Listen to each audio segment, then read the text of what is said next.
जय हिंद। इसके पिछले वाला वीडियो में हम बात कर चुके थे वर्ण क्या होता है, वर्णमाला क्या होता है।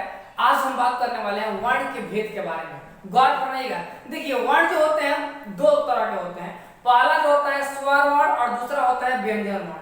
स्वर वर्ण किसे कहते हैं और व्यंजन वर्ण किसे कहते हैं, आइए इस पर हम चर्चा करते हैं। पहला जो है आपका स्वर वर्ण है। जिन वर्णों का उच्चारण में किसी दूसरे वर्ण की सहायता न ली जाए स्वर वर्ण कहलाता है। अतः इनका उच्चारण स्वतः होता है, अपने आप होता है, किसी दूसरे पर डिपेंडेंट नहीं रहता है, आश्रित नहीं रहता है। इसको बोलते हैं स्वर वर्ण। अब बात आती है व्यंजन वर्ण किसे कहते हैं। तो जिन वर्णों के उच्चारण में किसी दूसरे वर्ण की सहायता ली जाए, या बोल सकते हैं जिन वर्णों के उच्चारण में स्वर वर्ण की सहायता ली जाए व्यंजन वर्ण कहलाता है, या जिन वर्णों का उच्चारण स्वर वर्ण से होता है व्यंजन वर्ण कहलाता है। बोलने के कई तरीके हैं। अब बात आती है स्वर वर्ण को कितने आधारों पर बांटा गया है, तो वो है दो। पहला जो है आपका उच्चारण में लगने वाले समय के आधार पर और दूसरा है जाति के आधार पर। तो उच्चारण में लगने वाले समय के आधार पर स्वर वर्ण के तीन भेद होते हैं। पहला होता है ह्रस्व स्वर, दूसरा होता है दीर्घ स्वर और तीसरा होता है प्लुत स्वर। अब बात आती है ह्रस्व स्वर किसे कहते हैं। तो जिन स्वर के उच्चारण में दीर्घ स्वर की अपेक्षा आधा समय लगे उसे ह्रस्व स्वर कहते हैं, या जिन वर्ण के उच्चारण में दीर्घ स्वर से कम समय लगे उसे ह्रस्व स्वर कहते हैं। ह्रस्व स्वर क्या होता है, मूल होता है, इसलिए इसे मूल स्वर भी कहते हैं। इसे मूल स्वर भी कहते हैं, मूल स्वर।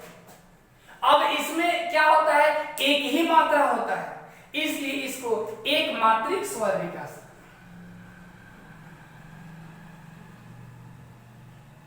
अब जैसे कोई पूछेगा कि बताइए एक मात्रिक स्वर किसे कहते हैं, ह्रस्व स्वर। एक मात्रा वाले स्वर किसे कहते हैं, ह्रस्व स्वर।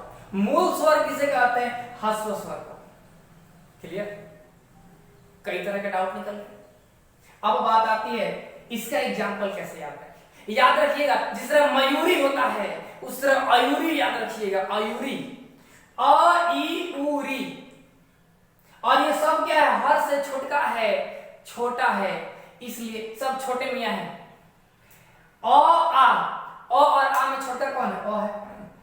हर्षय दीर्घ में छोटा कौन है, हर्षय। हर्षौ दीर्घ में छोटा कौन है, हर्षौ। हर्षरी दीर्घ में छोटा कौन है, हर्षरी। हालांकि दीर्घ तो विलुप्त हो चुका है, अब बहुत पहले था, बाद में उसको हटा दिया गया।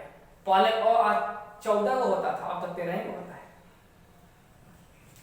तो ये हो गया आपका सब हर्ष हो गया।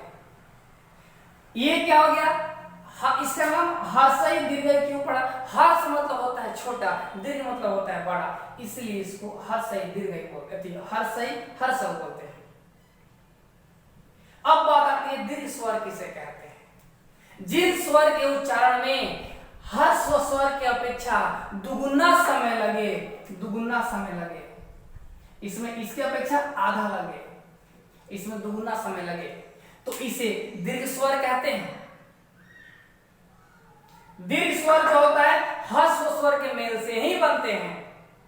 जैसे अ और अ को मिलाइए तो आ बन जाता है। हर्षई को मतलब हर्षई और दीर्घ में बड़ा कौन होता है, बड़ा वाला, यानी बड़ा वाला आपका आता है दीर्घ में। ये दीर्घ हो गया, दीर्घ हो गया।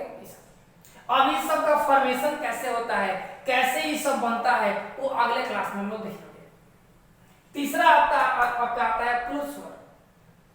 जिन वर्ण के उच्चारण में दीर्घ स्वर से भी ज्यादा समय लगे या मूल स्वर से यानी ह्रस्व स्वर से 3 गुना समय लगे उसे प्लुत स्वर कहते हैं।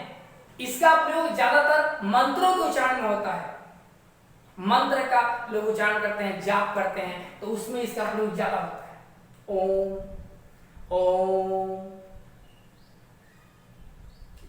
मंत्र में लोग इसका उच्चारण करते हैं, जैसे ओम त्र्यंबकं यजामहे सुगंधिं पुष्टिवर्धनम् उर्वारुकमिव वंदना मृत्योर्मोक्षयमामृतात्। ये आपका था महामृत्युंजय मंत्र ओम नमः शिवाय। देखिए ओम नमः शिवाय का जाप करने से, देखिए मंत्रों का जाप करने से आपके मुंह के अंदर का जो अवयव है, एलिमेंट है, उस सबका एक्सरसाइज होता है और एक्सरसाइज होने से आपका आवाज फ्रेश आता है। अब पूजा करने से शांति क्यों मिलता है? जब हम मंत्र को उच्चारण करेंगे, बहुत लोग खाली अगरबत्ती दिखा देते हैं, बस हो गया, वो लोग फॉर्मेलिटी पूरा करता है, पूजा नहीं करता है।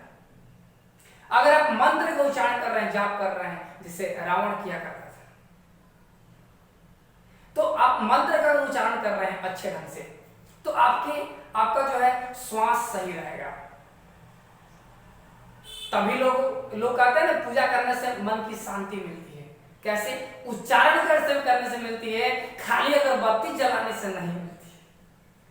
उच्चारण कीजिए, आपका दिमाग ऑटोमेटिक शांत होगा। खैर हम लोग भक्तिमय उतना नहीं होंगे, लेकिन जितने भी मंत्र होते हैं, जैसे गायत्री मंत्र को ले लीजिए, ओम भूर्भुवस्वः तत्सवितुर्वरेण्यं भर्गो देवस्य धीमहि धियो यो नः प्रचोदयात्। तो ये सारे जो मंत्र होते हैं सब यही से निकलते हैं, पुरुष स्वर से ही बनाए जाते हैं, जो लंबा लंबा जो ध्वनि वाला जो शब्द होते हैं। खैर उधर हम लोग नहीं जाएंगे। अब देखिए जाति के आधार पर क्या होते हैं स्वर। तो जाति के आधार पर दो होते हैं, एक होता है सजातीय स्वर जिसको सवर्ण कहते हैं, दूसरा होता है विजातीय स्वर जिसको असवर्ण कहते हैं। अब ये समझने से पहले ये समझ लीजिए, मान के चलिए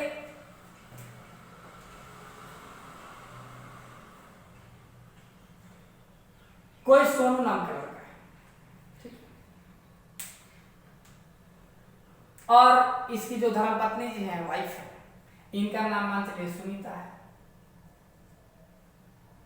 और ये बोल नाम को आदमी। समझिए, अगर जब तक सोनू संगीता साथ साथ है तब तक कहेंगे अरे एक ही जैसे, मतलब एक ही साथ साथ है, एक ही जाति है, यानी कि ये क्या होगा? सजातीय।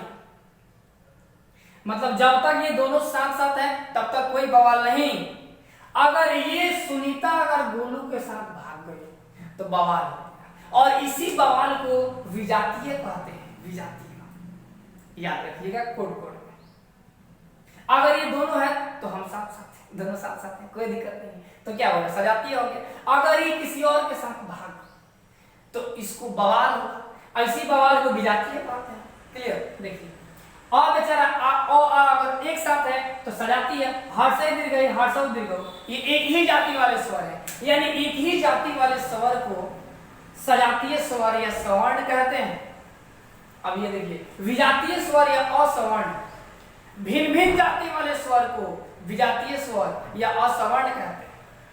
देखिए, और के साथ आ आना चाहिए, लेकिन हर्षई आ गया है, बवाल है, इसी बवाल को विजातीय कहते हैं। उम्मीद करते हैं आपको पूरा समझ में आएगा। लीजिए इसका स्क्रीनशॉट। यहीं तक अपने क्लास को खलास करते हैं, बाकी देंगे अगले वीडियो में। धन्यवाद, जय हिंद।